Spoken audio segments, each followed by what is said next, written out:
gentlemen, the next session is going to be about the future of work and HR among technological inflation.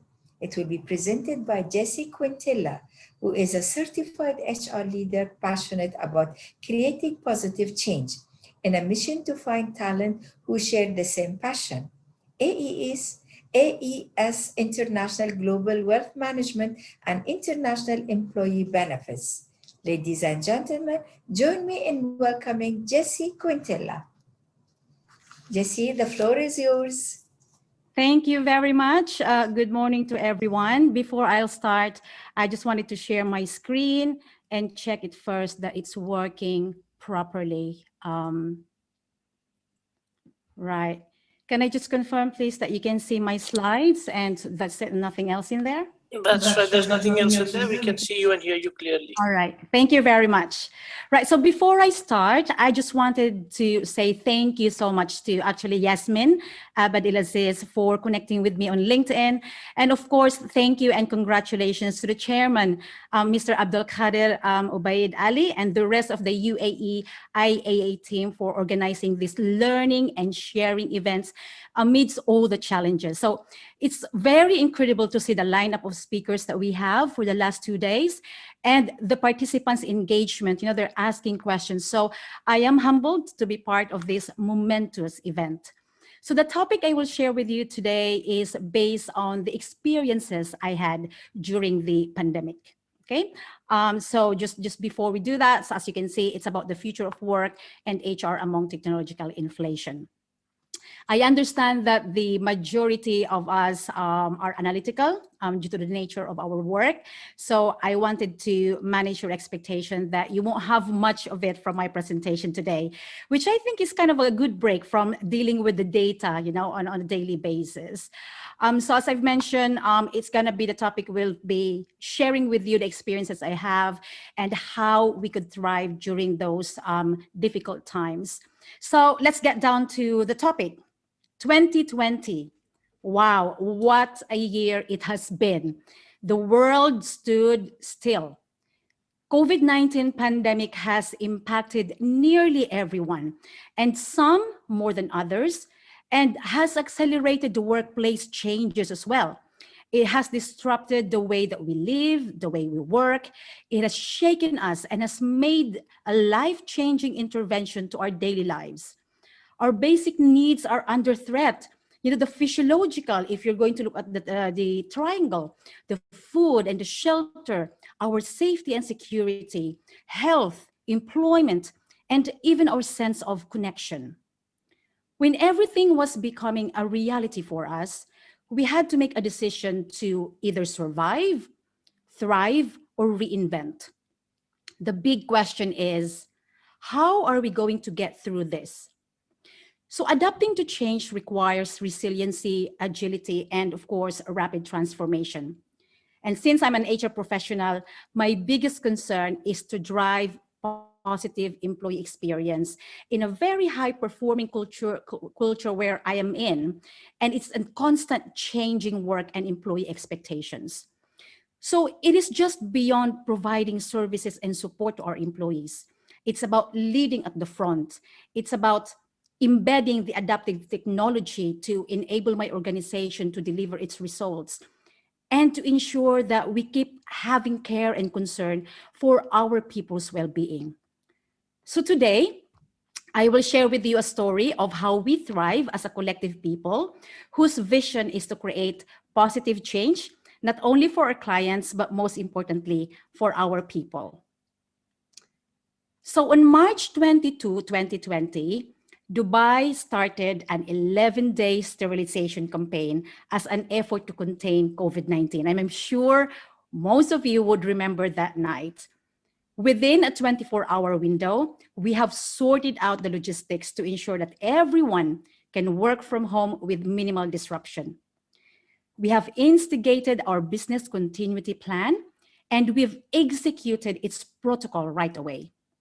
The next day, while others are still struggling to cope up with the sudden change and the massive demand from their IT teams to sort out their technology, their equipment, the support, we were already back online and ready to continue our mission to help our clients. So our transition was seamless because not because we are high-tech technology, we are a high-tech company, but it's because we have already been going through digital transformation late in 2019. So although there has been a massive push to accelerate digital transformation in the past, now most of the companies of our size, because we're quite small, were not prepared. So what sets us apart was our critical thinking approach and adaptability. We are not, as I've mentioned, 5,000, 10,000 employees. We're only about 60. But we were able to leverage what we already have, and that requires critical thinking. Now, COVID-19 threw a wrench into how work gets done and how companies operate over the last few months. And there are now a ton of questions what need to be answered when we look at the future of HR. So we immediately explored all possible digital platforms that can help our employees continue their work during this time. So how did we react into that situation? Just a little bit of context on what we do. So AS International for 2 decades have been providing advice and solutions to help our clients build healthier, wealthier, and wiser future. So we serve our clients by getting clarity, confidence, and control over their wealth through our evidence-based financial planning. We also help companies to protect their businesses and their employees' well-being through our systematic methodology of health insurance. So staying true to our promise of helping our clients have a peace of mind and help get the best results for them, we've taken this opportunity to be there during the times of chaos and uncertainty very, very quickly. So how did we add value to our clients? In our financial planning area or department, when the market was reacting to the impact of COVID, we have supported our high net worth clients to protect their wealth through our truly cared for initiatives. And that was quickly set up right after the lockdown. We've launched the You Ask, We Answer. So it's a Q&A webinar and series of short videos to address their concerns, reminding them about the financial planning and to stick to that plan no matter what. So, we are helping them not to let anxiety and fear overtake their logical thinking and make irrational decisions that they will probably, regret in time. So we've done a series of webinars to remind our clients of the importance of managing emotions, control what you can, and sticking to the life strategy plan that our financial planners have set for them. We have also increased the number of contacts. So usually it's about four phone calls in a year, emails and reviews in a year. It was increased multiple times to ensure that we are there, during those times of uncertainty. And because of this quick, rapid critical thinking and providing support to our clients, one of our clients earned 1.2 million US dollar in returns over a single year. So if you're interested in reading his story, I have posted it on my LinkedIn a week ago. It is a very inspiring story that is worth really emulating. Now, on our medical insurance area, we have supported our corporate clients to ensure that their employees' well-being is being taken care of. Because remember, it was during the rise of the COVID infections. So we have conducted 100 plus webinars ranging topics within the well-being spectrum, talks about mental health, maintaining physical health while working from home, managing stress and avoiding burnout, managing kids' mental health, and a lot more. So we've also introduced telemedicine. So telemedicine is where you take care of your patients remotely and you then do the assessments over the phone.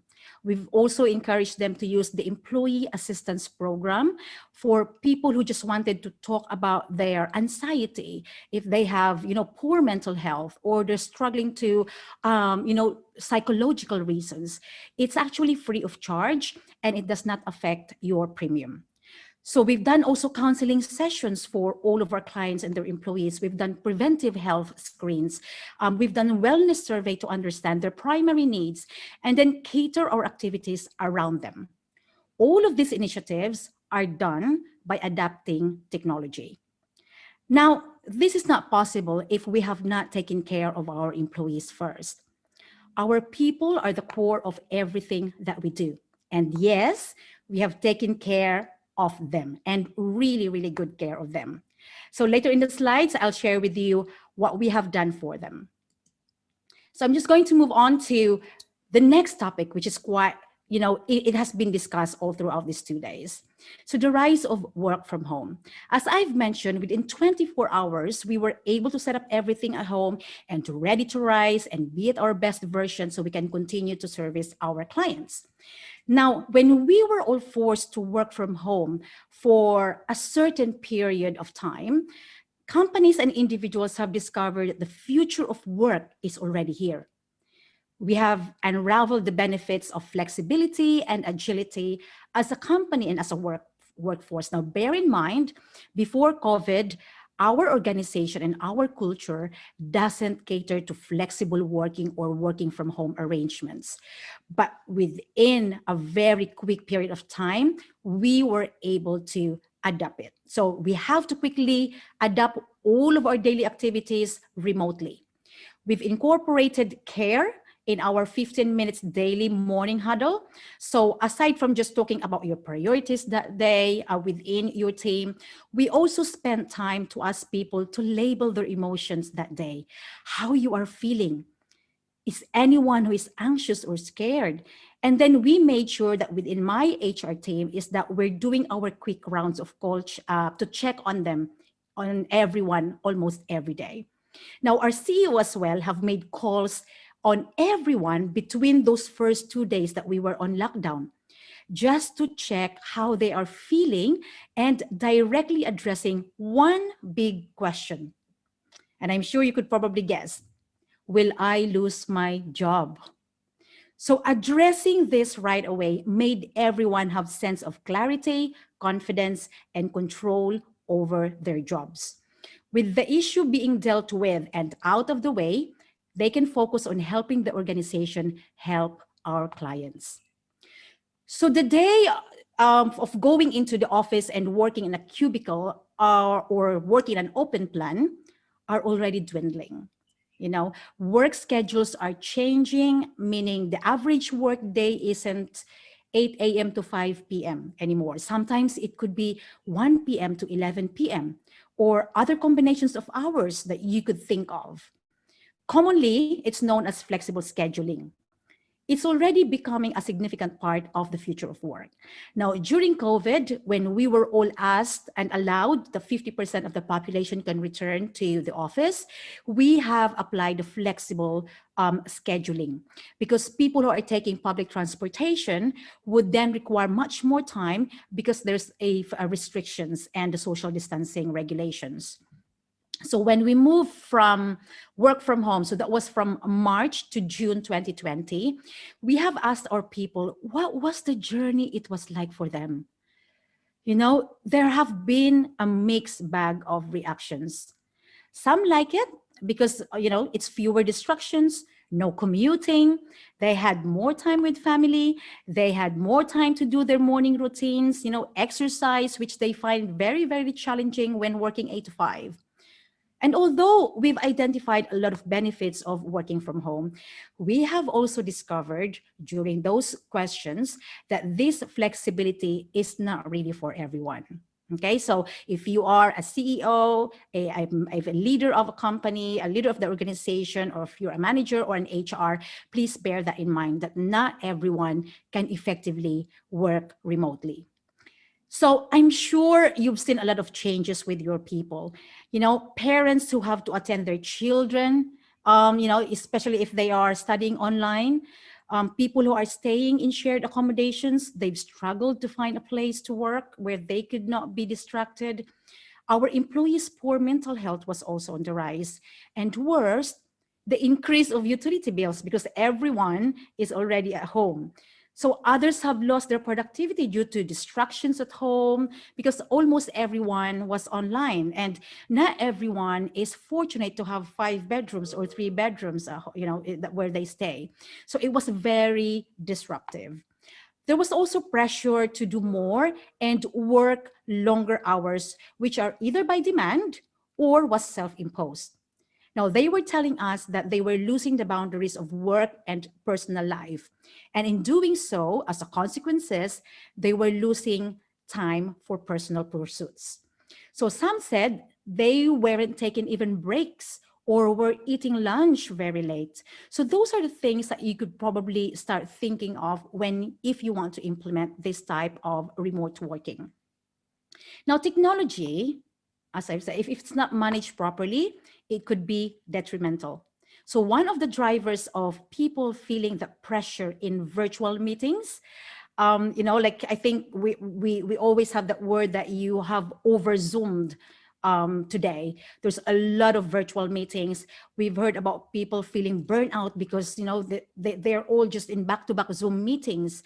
And in our case, we're using Microsoft team meetings, so you can always connect your calendar if someone's really busy or not busy, and then you can just call them without even booking prior to that. So based on those feedback, we had to look at how we conduct meetings, how often we're going to do that. And the most important thing, we have to set boundaries. So we have to agree as to how we're going to communicate, so that then we know exactly what sort of technology we have to use. I'll give you an example. So if I'm on annual leave, my team will only use WhatsApp if it's critical requirements or that they need to speak to me. If it's urgent, then they have to phone me.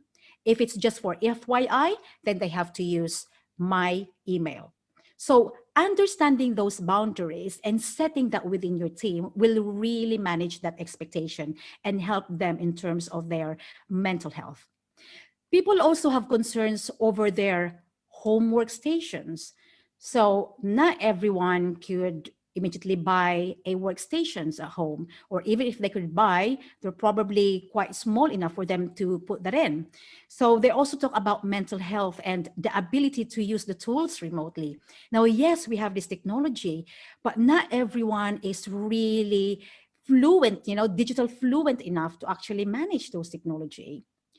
The social distancing regulations and restrictions, the gatherings that we have to stop, the social interactions were more difficult, which directly impacted our culture.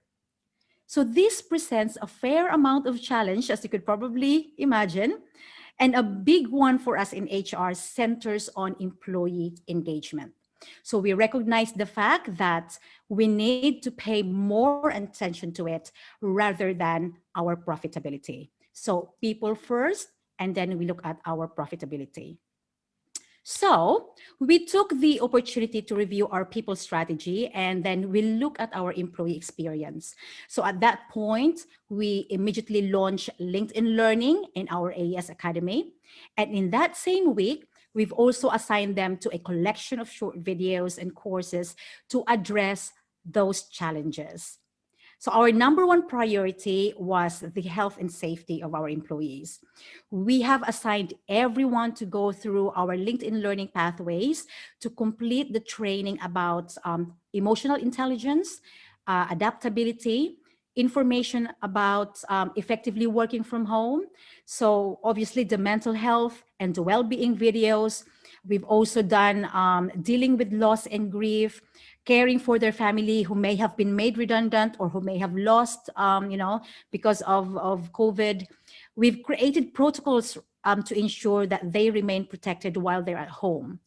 We've also looked at our leadership team and their leadership skills.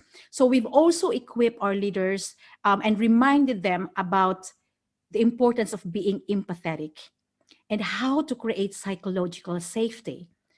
So we are all in the same storm, right?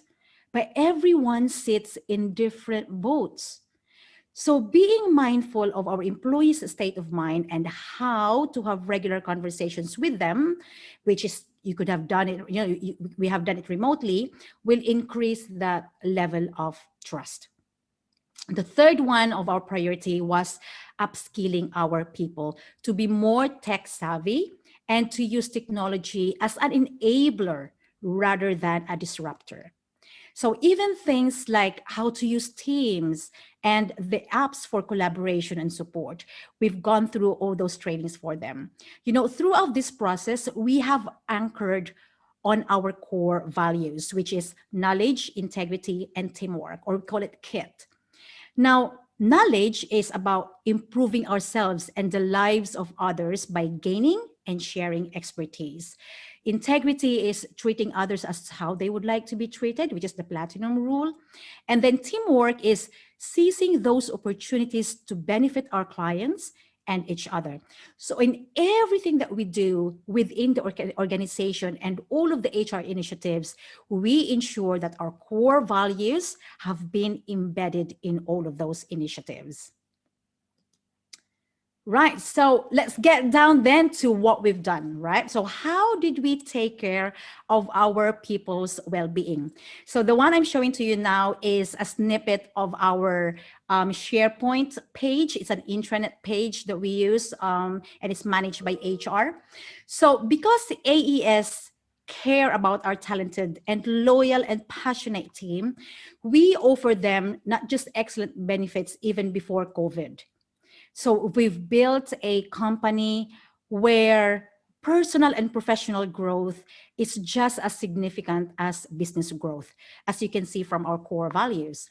Now, with the rise of digital transformation, the unknown threat of COVID-19 is putting the very foundation of our security at risk.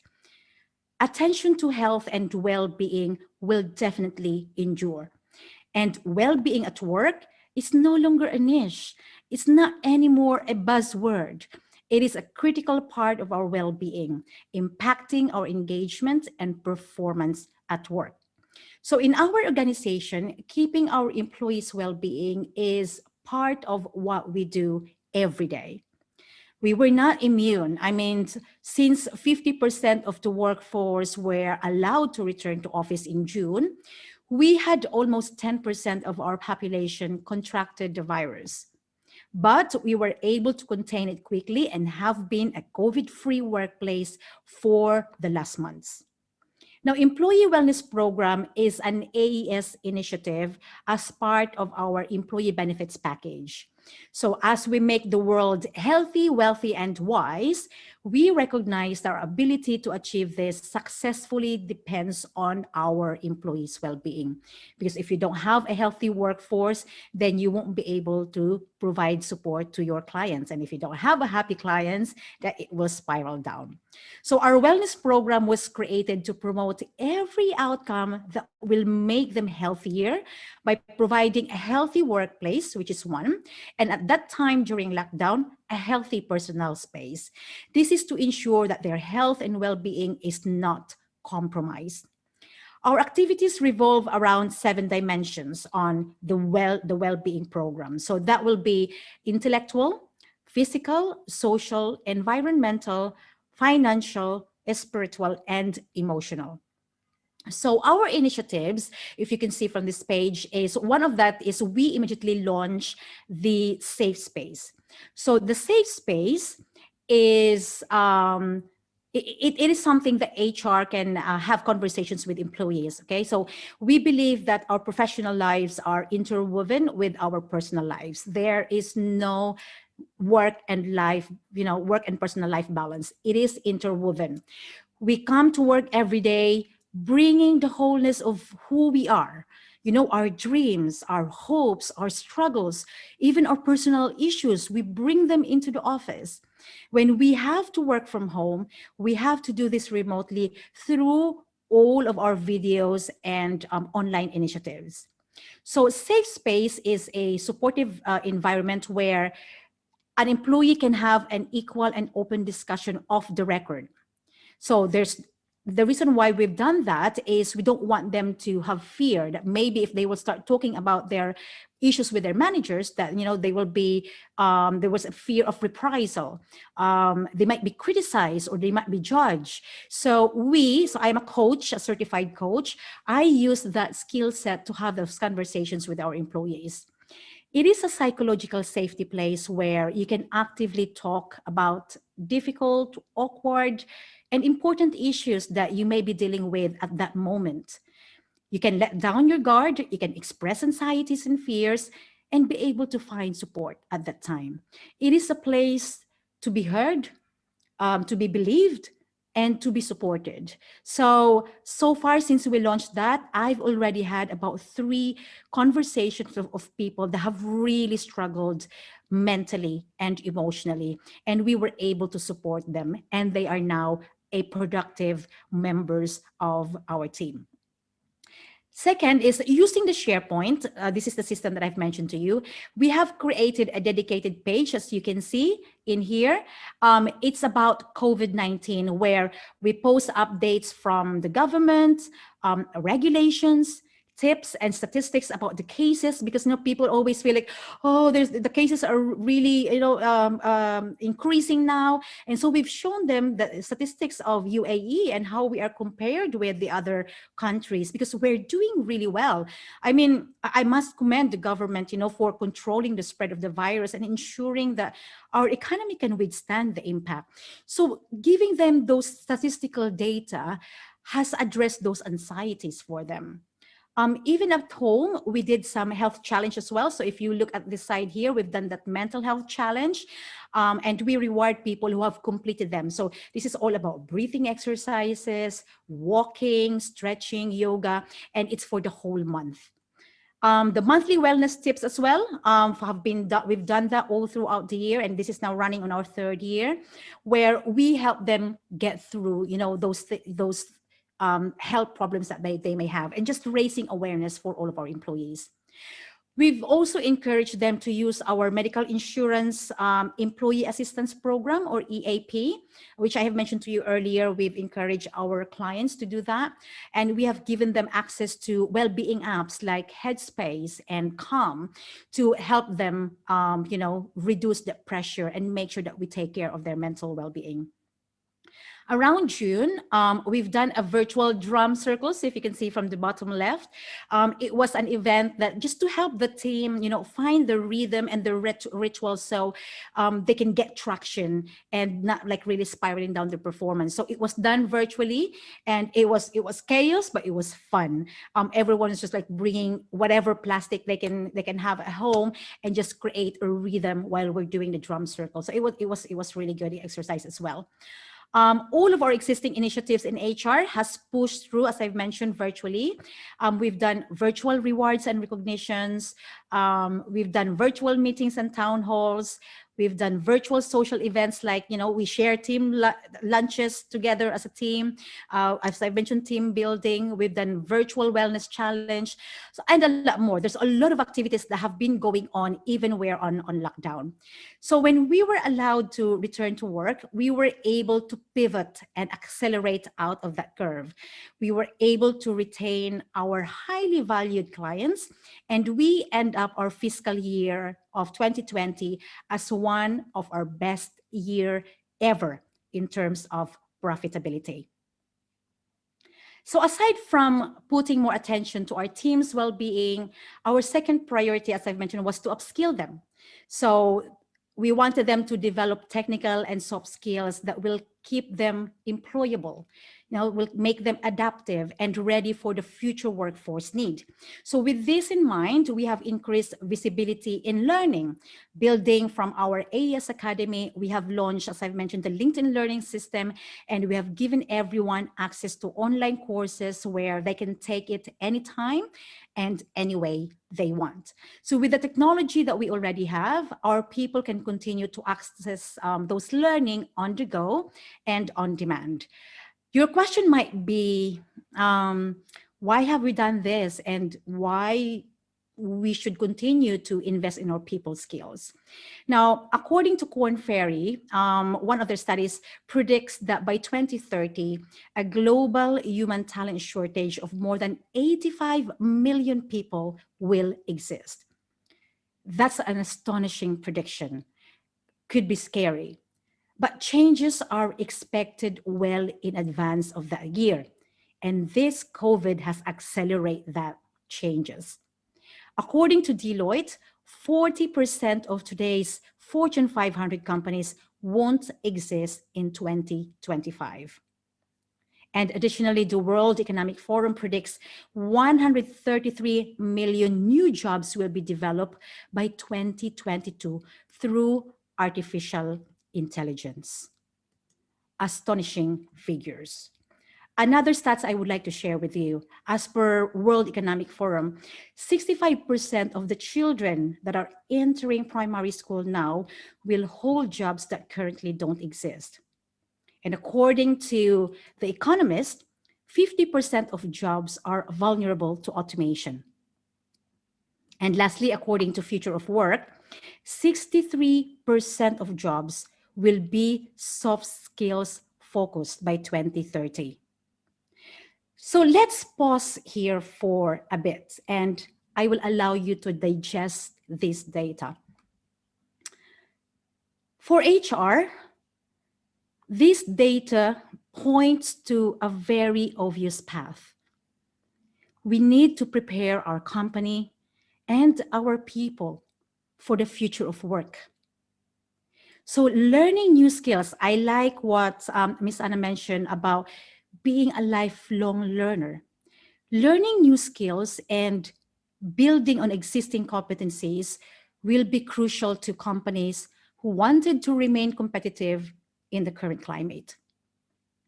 So the challenge there lies in trying to figure out which skills your employee will need.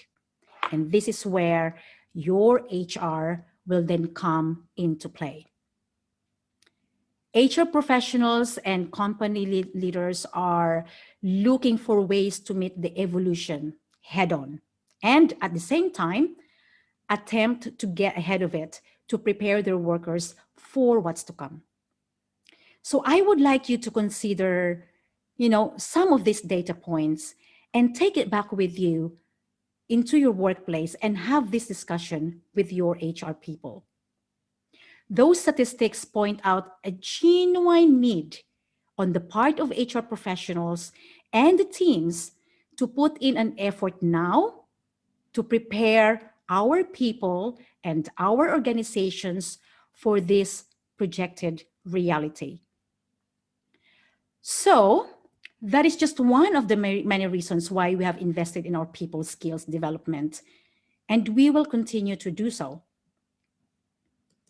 Another data I would like to share with you. So when I've read this, out of curiosity, I went to the website of Population Pyramid, and then I filtered UAE, and I have run this report. So in the UAE, by 2030, it's estimated that 7.5, so you will see it from here, it's quite small, but please just try, between 20 to 24 years of age, that's 4.8 for the male and 2.7 for the female. Those populations, that's about 7.5% of the population, will be joining the workforce. And these are millennials. These workers are considered digital natives, which mean the technology is practically an extension of their being. Probably if you have kids, you would relate to what I'm saying. They couldn't, just let go of their mobile. It's always there. Their iPads, their laptops. It's an extension of them. And try taking that away for 1 hour and they probably have seizure. So that's how they're so engaged with technology. They're also heavily focused on social accountability, entrepreneurship, and work and life balance. So this data shows us that to attract talents of the future, we have to ensure that we leverage the technology, ensure that they remain engaged socially and be adaptive and flexible in our way of working. We have already entered the era of building resilience and digital fluency. Now, I know that this slide wasn't on the slide that I've shared with Yasmin, but apologies. This data was not included, but I thought that you might be interested to see this. Yesterday, I've attended a webinar with Aon, and I strongly feel that this data should be shared with you. So according to their research, these are the top 5 key themes defining the future of work. So remote or virtual working, I would like to commend our UAE government for the decision on the remote work visa scheme that was, I think, announced 3 days, 4 days ago. This is a massive help for people who have probably lost their jobs, but their families are here, and they would probably find a job elsewhere, but they couldn't relocate the entire family. So being with their family here locally, but still be able to, get some remote work outside, allows them to stay here in the UAE. So I think that will be a massive, massive, massive change and help for a lot of our population here. They've also talked about agile ways of working. So how flexible and how adaptable your ways of working now. And if it's not as flexible and adaptable, what you can do to prepare your organization for that. They've also talked about diversity, equity, and inclusion. So diversity is not just about race, ethnic origins or age. It's about diversity in terms of ideas, diversity in terms of opinions, diversity of your working model as an organization.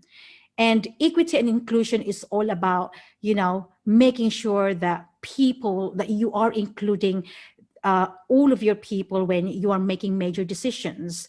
There was a quote that I really love, that if you do not intentionally include, you intentionally exclude. So if you don't have this type of programs within your organization, I think it's very important to start looking at that. I'm gearing towards now the end of my presentation. So how do we do in the new normal? That will probably be your question. So what is our new normal? And how can we ensure that we come out of this better, stronger, and ready for the future? It is very difficult to define the future of work, as it's constantly evolving, and it's also based on who are the person that will be talking about it. There's always that external forces happening, like the COVID, for example. We thought that, we can see this by 2030 or 2030, but no, it's happening as quickly as now. Organizations across the board are at the different stages in the journey of automating mundane tasks to free our people to do what we really do best, and that is to think like humans. But as this journey goes along, the lessons learned are being applied across industries and companies to speed up the rate of automation. Now, there has been a lot of talks about automation to increase efficiency. I mean, today and yesterday was just an example of how important that is. This has strengthened our sense of job security. There has been a lot of concern about this, and what is its primary purpose? Are they there to eliminate jobs for human? We took this opportunity to help our employees see it as an opportunity to upskill and reshape their thinking about adaptive technology. So instead of fearing about it, we've changed that mindset of embracing it and see how you can upskill so that then you are able to adapt the massive change and be able to work with technology. So what is the future of work? As previously mentioned, it is challenging to define what is the future of work. The biggest reason for this is that the topic changes depending on whom one is speaking. What is our world after COVID? What is new normal? So take a moment to think about work. What does it look like? The question does not pertain to the physical location in which you are working at the moment. It also applies to the technology, the way that we schedule, the way that we work with our people, just among other things. What does work look like now? One would guess it looks much different than before, right? And I think we're not going to guess. You can definitely say it's way different than before. So, welcome to the world as we see it now. What I'm saying, in other words, is the future of work is already here, and it is slowly becoming a reality. To wrap up my talk, I will share with you what we've learned during COVID. So we learned that you can only worry on what you can control. Anything beyond your control should take a back seat in your mind. We learned that our people who understand their strengths and their skills are adaptable and has the ability to pivot quickly on our way of working. We also learned that the norm we know before has radically shifted and will continue to evolve. Technology and automation do not take our jobs, but it removes mundane work so we can focus on what we're really good at as humans, and that is thinking, building connections. We've learned also that well-being is imperative in employees' engagement. So look after your people, communicate more, be transparent of your expectations to remove that uncertainty. What's next for us post-COVID? We will continue to be investing more in increasing our self-awareness so that our people, us, will be better for the people around us, and that we're able to harness their strengths so they can have meaningful work experience. We will continue the dynamic working, which is the alternate working from home at the moment. It's a remote working schedule. We will always invest in our people's well-being. It has been part of our culture even before COVID. It is something that we live and breathe and embodies every day. We will also embed suitable technology, so investing more in digitalization to enable them to work virtually as productively as they can. We will continue to focus on learning and growth, which is a big thing for us. It's one of our core values, knowledge. We have a responsibility to help our people thrive and be adaptable to change. Help them become a renewable resource by upskilling and reskilling soft skills. And most importantly, a digital fluency is required in their future career. And you can do that through creating a learning pathways for their career. Give them the autonomy to carve their own career growth and trajectory. We are deploying a blended learning approach. There's less classroom, but more online learning. We will continue to invest in strengthening our culture, more flexibility on our performance process. We will define the what, they will decide the how. So giving them more autonomy to decide on how they would like to be rewarded and recognized, so that then people will really find it meaningful for them. Although we have a dynamic working, we ensure that we continuously foster collaboration and teamwork, because it's something that's important to us as part of our core values. Being mindful that when we do social events and challenges, that we engage and involve the people who are working from home. I would like to end this presentation with few questions for you to ponder. What's your future of work? Can you really predict it? Only you can define it. It is important to understand that what you have now and how you can pivot to move forward is important. Make sure that you understand the resources that you have and look at it and say, are these resources requires revamping, so that then we could then prepare them and be able to pivot so that then we can move forward. Okay. So if you want to know more about what we do and how we help our clients achieve the best results for them, please feel free to connect with us at asinternational.com. I'm also available on LinkedIn if you want to connect with me. Thank you very much for your kind attention. It has been my pleasure to share our story with you.